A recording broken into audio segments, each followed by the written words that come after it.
فرماتے ہیں صحابہ نہ بات کر رہے تھے، اور بات یہ کر رہے تھے کہ یار لوگوں کو گناہوں سے کیسے روکا جائے، لوگوں کو گناہوں سے گفتگو صحابہ یہ کر رہے تھے۔ عبداللہ ابن عمر کہتے ہیں بیٹھے تھے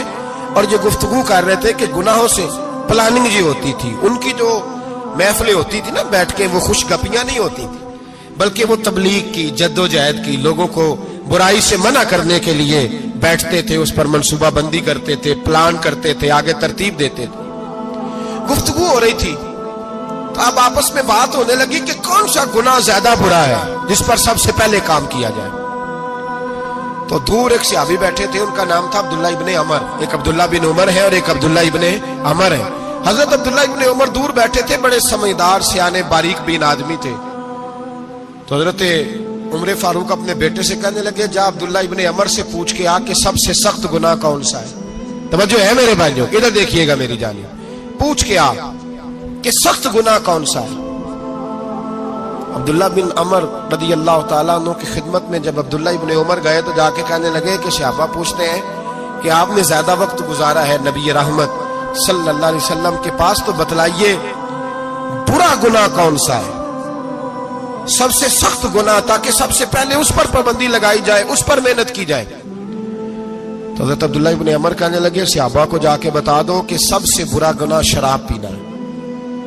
سب سے برا گناہ، اور یہ ام الخبائث ہے، برائیوں کی جڑ ہے، گناہوں کی ماں ہے، یہ بنیاد ہے، باقی گناہ اسی سے شروع ہوتے ہیں۔ کہتے ہیں میں نے آ کے بتایا تو حضرت ابو بکر صدیق رضی اللہ تعالیٰ عنہ سیدنا فاروق اعظم کہنے لگے خود جاتے ہیں، ان کے پاس خود جاتے ہیں، چونکہ ہم نے بات سننی ہے ہم خود جاتے ہیں اور ان سے جا کر کے سوال کرتے ہیں کہ اگر آپ کو اس تفصیل کا پتہ ہے نا تو اس کے پیچھے بھی کوئی تفصیل ہوگی جو میرے نبی پاک نے بیان کی ہوگی صلی اللہ تعالی علیہ وسلم، اس تفصیل کا بھی آپ کو پتہ ہوگا جو نبی پاک نے بیان کی ہوگی، اس بات کے پیچھے جو بیک گراؤنڈ ہے، جو پس منظر ہے۔ فرماتے ہیں کہ ہم اٹھے، عبداللہ ابن عمر کے پاس گئے، ان سے جا کے پوچھا کہ جناب آپ نے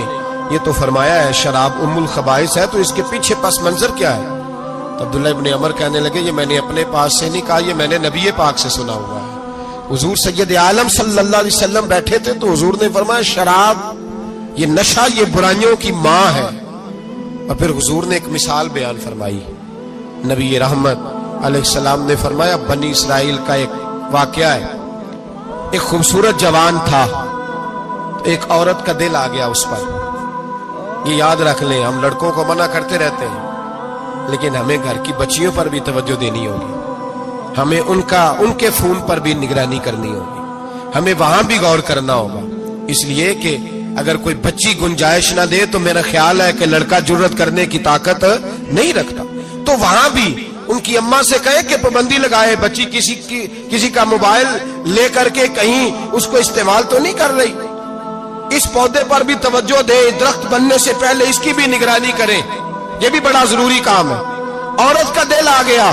تو نبی پاک علیہ الصلوۃ والسلام فرماتے اس نے کوئی بہانہ لگایا، کسی کو کہا کہ اس نوجوان کو بلا کے لاؤ، اس کو کہو کہ ہم نے کوئی گواہی لینی ہے تجھ سے۔ وہ نوجوان آیا، ایک کمرے میں داخل ہوا تو اگلے کمرے میں لے گئے، وہاں داخل ہوا تو اس سے اگلے کمرے میں لے گئی، وہ داخل ہوا تو اسی طرح 7 مکفل کمروں میں لے گئی۔ میرے کریم رسول میرے محبوب پاک علیہ السلام فرماتے، صحابہ کو سمجھا رہے ہیں میٹھے لب و لہجے میں، فرماتے جب سب سے پچھلے کمرے میں لے گئی تو ایک لڑکا بندھا ہوا تھا وہاں رسیوں سے، شراب کا پیالہ پڑا ہوا تھا، اور بی بی کہنے لگی کوئی گواہی شواہی نہیں لینی، تجھے اس لیے بلایا ہے کہ تیرے اوپر دل آ گیا ہے، اب میرے ساتھ منہ کالا کر۔ تو وہ جوان کہنے لگا نہیں، میں نے اپنے نفس کو پاک رکھا ہوا ہے، میری نظر بھی پاک ہے، دل بھی پاک ہے، اور اس کی برکت یہ ہے کہ رب نے میری روح کو بھی پاک رکھا ہوا ہے، تو میں یہ حرکت نہیں کر سکتا۔ پاک لوگ پلید کاموں کی جانب توجہ نہیں کرتے، میں یہ حرکت نہیں کر سکتا۔ اقبال نے اپنے بیٹے کو دعا دی تھی، اس نے کہا تھا حیا باقی نہیں ہے زمانے کی آنکھ میں، خدا کرے کہ رہے تیری جوانی بے داغ، خدا کرے کہ رہے تیری جوانی بے داغ۔ کہا میرے ساتھ منہ کالا کر، اس نے کہا میں نہیں کرتا۔ کہنے لگی چل پھر اس کو قتل کر، اس کو میں نے باندھا ہوا۔ اس نے کہا میں قتل کیوں کروں؟